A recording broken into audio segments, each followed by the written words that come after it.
Good morning, traders. I'm Emily Advani, the CEO of the Investment Banking Institute and your host here at NewsWare's Trade Talk.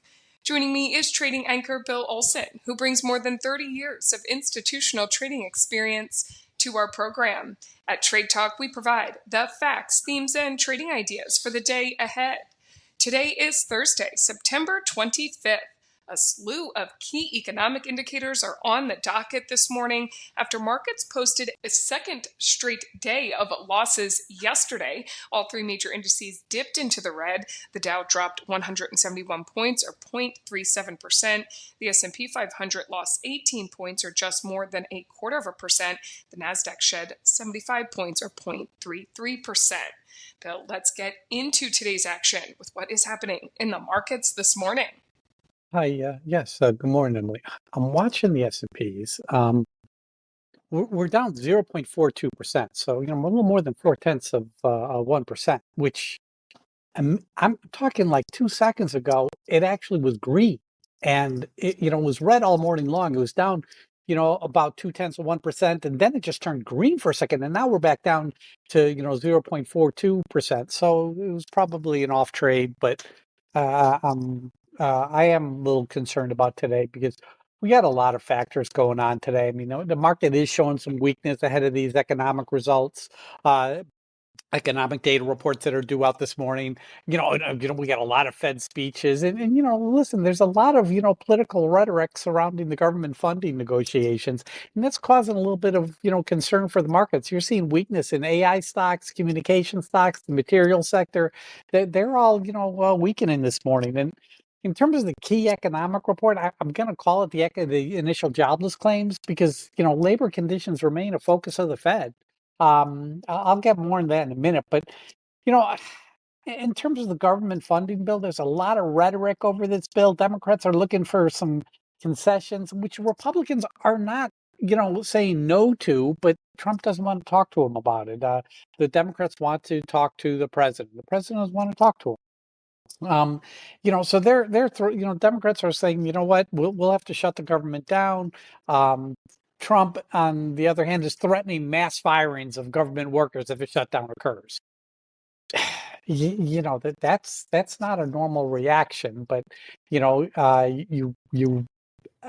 want to be the guy that causes people to lose their employment. And Democrats may do that if they continue to press Trump on talks on concessions over the latest government funding bill. President Trump, he's expected to sign that TikTok bill today. He's also expected to meet with the president of Turkey this morning and the prime minister of Pakistan in the afternoon. Apple is on watch. It's trading slightly higher this morning. They're said to be in early talks about an investment with on Intel. That could be interesting. And they're also lobbying EU regulators over that Digital Services Act. On the earnings front, we got ACN and JBL trading higher after earnings release. After the bell today, we got Costco and CNXC scheduled to release. And then we're taking a look at the European markets this morning. We're looking at Germany. Germany's down 1.8%, 1.08%. Healthcare stocks, construction, industrial stocks, they're all underperforming. London is down 0.37%. There's some positive action in mining stocks, which are higher. That's helping to cap the overall losses in that index. The CAC is down 0.74%. I mean, they're looking at the jobless claims data. They're waiting on the GDP data later today, and of course, Fed remarks that are coming later today. In terms of Asia saw kind of muted action. I mean, the Nikkei was higher by 124 points or 0.27%. A little bit of a sector rotation. We saw some gains going on in utility and mining stocks in the Nikkei, and that's good to see. In Hong Kong, it was down 0.13%, which is flat to lower. Tech was mixed. Financial stocks saw some minus gains. Property stocks generally underperformed. In China was flat. Down 0.01%. Tech stocks did continue to outperform, but the volumes were really light. Why those volumes are light? Because they got that pending holiday coming up. The Chinese markets are going to be closed from from October 1 to October 8th. I mean, that's over a week long for this week of holiday for this holiday week that they're having. And, it happens every year. So, you saw low volume coming out of China ahead of that holiday. And then you turn your attention over to oil, and oil is, weakening this morning. You got WTI at $64.72. You got Brent at $69.12. I kind of point to that API report, which showed a 3.8 million barrel draw. I mean, excuse me, the EIA report, which showed that inventories fell by 607,000 barrels. And now that's bullish because the expectations were for a build in stockpiles, and they came out with a draw. So that's actually more bullish for oil. But at the end of the day, we're seeing weakness in oil because yesterday, face it, 2.5% gain yesterday. That was a big move. Now you've seen some profit taking. Don't be, shouldn't be too surprised. But that's what I have for you in terms of a morning market update report, Emily. Bill, you did promise us more on the economic front today. A number of reports coming out, including that jobless claims that you previewed. And in just a moment, we will dive into the economic events of the day. But before we get there, we don't want to miss earnings action. Even though we're really not in the thick of it, there are still a number of key earnings to be watching day in and day out. So let's start there. Bill, what is going on in terms of earnings action? We got to talk about KBH, KB Homes. Last night they beat by 10 cents. They did it on higher revenue. Stocks trading lower by 1% this morning. Accenture, ticker ACN, Apple Charlie Nancy. They beat by 5 cents. They did it on higher revenue. That stock's up 0.55% this morning, so that's kind of good to see. And in terms of after the bell, with Costco's very interesting. Their EPS is $5.79, and the expected move is 3.61%. Put call ratio is essentially even. The same store sales, they had had some good data reporting. I mean, May was weak, but this is in the May quarter. June, July, and August were essentially positive, but people are worried about the tariffs in Costco, so there is a little concern there. But Costco releasing today after the bell, Emily. And Bill, when it comes to economic events, it's clear that we want to be keeping track of these indicators to gauge the overall health of the economy. But it's not just that; it's gathering clues on what the Fed may be doing next. So between the economic reports and the Fed speak, it's important to keep an eye on it every day. So, Bill, what is going on in terms of the day's economic events? Okay, here we go. 8:30 a.m. We got durable goods orders. So we also get the GDP data. We all get jobless claims and international trade and goods. They're all coming out at 8:30 a.m. At 10 a.m., you get the existing home sales. And then you get the Fed speak. At 8:20 this morning, we're going to hear from Chicago Fed Bank President Austin Goolsbee. At 9 a.m., Kansas City Fed Bank President Jeffrey Schmidt. At 10 a.m., we're going to hear from Fed Governor Michelle Baumann. At 1 p.m., we're going to hear from Fed Governor Michael Barr. And then at 3:30 p.m., we're going to hear from San Francisco Fed Bank President Mary Daly. Mary Daly actually spoke yesterday, and she emphasized further rate cuts are likely needed as the Fed works to restore price stability while it supports the labor market. She stressed that Fed projections for additional cuts are not guaranteed. They're just reflecting an evolving economic outlook. In terms of jobless claims, I mean, they're anticipated to come in at 235K. You look at the 4-week moving average, which is 240K. I wouldn't be surprised if it comes in lower than the 235K, but we'll see.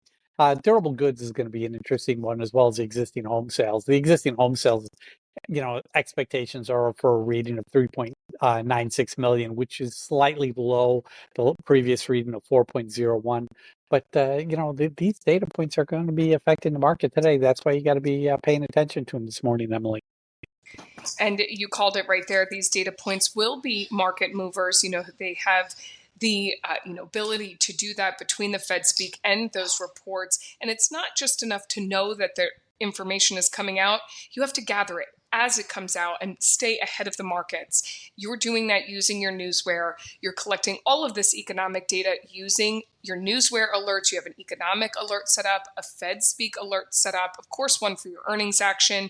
And then you still gather other pieces of market moving information day in and day out. You're looking at things like merger news, guidance news, shareholders meetings, buyback news, and catalyst calls. You're also looking at your stocks grouped together like your FANG stocks and your Dow 30 stocks. So, Bill, what else do you see is possibly moving the markets today? What do I see here happening today? I'm doing a quick data check and I'm looking at my Dow stocks. It's not attractive. I got 21 lower, I got 8 higher, I got 1 unchanged. Okay. But you're looking at your FANG stocks, small gains in Apple, everything else is trading lower. But you look at the news behind the tape and Apple, they're asking EU regulators to repeal or scale back the Digital Markets Act. Wow, that's a big ask. Amazon or AMZN, they're expanding their partnership with NASDAQ for back office workflows. Now, remember, this isn't trading data that they're doing in the cloud because trading data is way too sensitive and you can't have trading data in the cloud. Anybody that's doing trading data in the cloud is making a mistake because if there's an issue with the cloud, I mean, what do you got to wait in line for Amazon to pick up the phone? No, that doesn't work when it comes to trading. You got to be able to control all points of data distribution. In terms of Tesla, listen, the stock's trading lower by over 1% because the EU came out with their car registration data, which is up 5.3% in August. But the issue is Tesla only sold 8,220 vehicles in the European Union. That's down 37% year over year. BYD, on the other hand, sold 9,130. That's up 200% year over year. So BYD is not only catching up, they surpassed Tesla in terms of EV sales in the EU for August. Then we're turning our attention over to Dow Jones 30. We're starting off with Apple, which is said to be in the early stages of talks regarding an investment in Intel. Intel's seen some nice gains lately. I mean, stock's trading way overvalued right now, but it is good to see that they're getting some support now. Apple would get cheap chips and an investment, and maybe it makes sense. We'll see. Let's talk Salesforce for a second. Ticker CRM. Stock's trading down about 0.7%, but you got to remember they got that Dreamforce conference coming up. The Dreamforce conference is their big conference of the year, and that's going to be running between October 14th and 16th.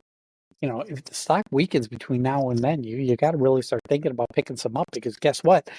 That stock typically runs into Dreamforce. It typically runs higher into Dreamforce. So, keep an eye on that. October 14th to 16th is the dates for Dreamforce. IBM is up big. IBM, has seen a big gain of over 3% this morning. Why? Because they've been working with the HSBC in London, and HSBC is said to achieve a high level of accuracy in its quantum trading model for European bond trading. Now, this could be just because it got lucky, but interesting. Quantum computing may be closer than you think. In terms of guidance news, ACN, Accenture, they see Q1 revenue coming in 18.1 billion to 18.75 billion. Street estimates 18.52 billion. Okay, we'll take it. Shareholders meetings, Alibaba, ticker BABA, boy apple, they're scheduled to have a shareholders meeting today starting at 9 a.m. That's something to pay attention to. In terms of catalyst calls, Summit Therapeutics, S&amp, Sam, Michael, Tom. Summit Therapeutics was placed on a positive 30-day catalyst watch list by Citi. Citi also opened up a 90-day positive catalyst watch on CME, the CME group, ticker Charlie Michael Edward. But that's what I have for you in terms of news hitting the tape this morning, Emily. This is the type of data that NewsWare delivers daily. It's factual, it's market moving, and our alerting functions bring it to your attention as it happens. Go to www.newsware.com now and sign up for the trial and see for yourself the benefits that professional Newswire delivers. We've now made it to that time of the show for the Trade Talk pick of the day. Phil, what is your pick of the day today? I'm going to go with Amazon, Amazon.com, ticker AMZN, Apple, Michael, Zebra, Nancy. I mean, this the brokers continue to put out positive comments on the stock. You got that deal with NASDAQ, the expanded deal with NASDAQ, that's positive as well. And then you look at yesterday's call volume, 640,000 on the call side, 200,000 on the put side. Open interest is 2.1 million versus 1.6 million. Major brokers, they like the stock. That's clear. The issue is the entry point. I mean, I'm going to say, 218.50 as my entry point, 218.50. I think the stock will weaken from there, but, catch a little light later in the day. So if I can get in Amazon 218.50, I think I'll make my 1% before tomorrow morning. But that's my pick of the day, Amazon.com. Emily.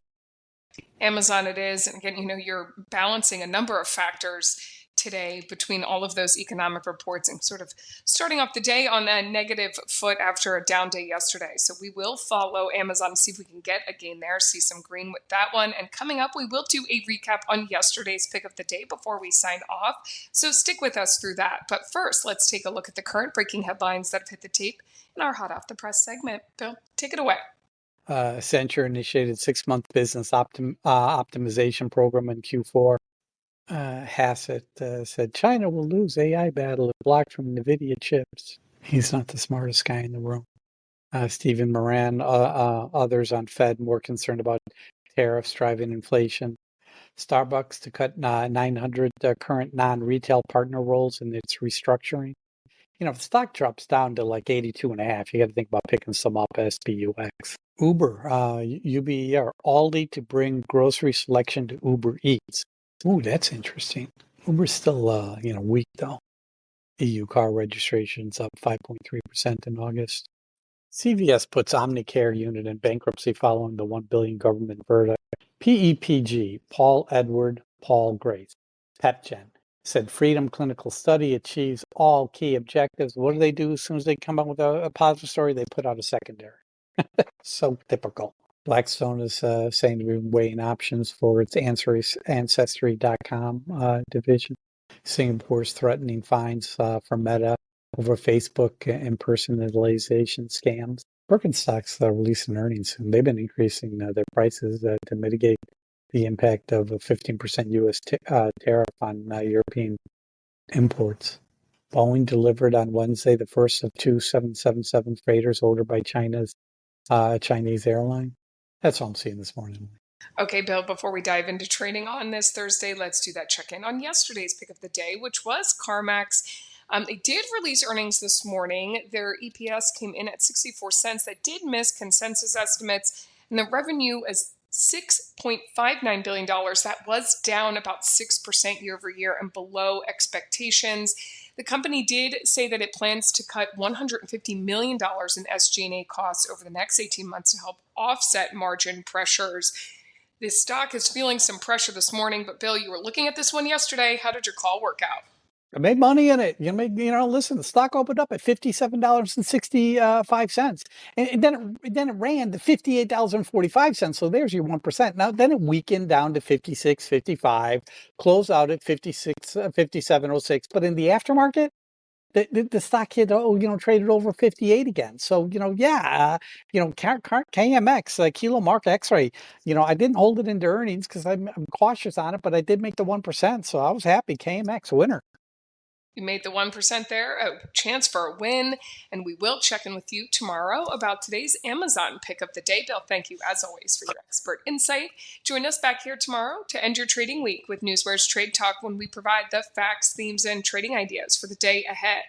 Again, I'm your host, Emily Advani, here with trading anchor Bill Olson. Traders, you know what to do. Let's go out there and make some green.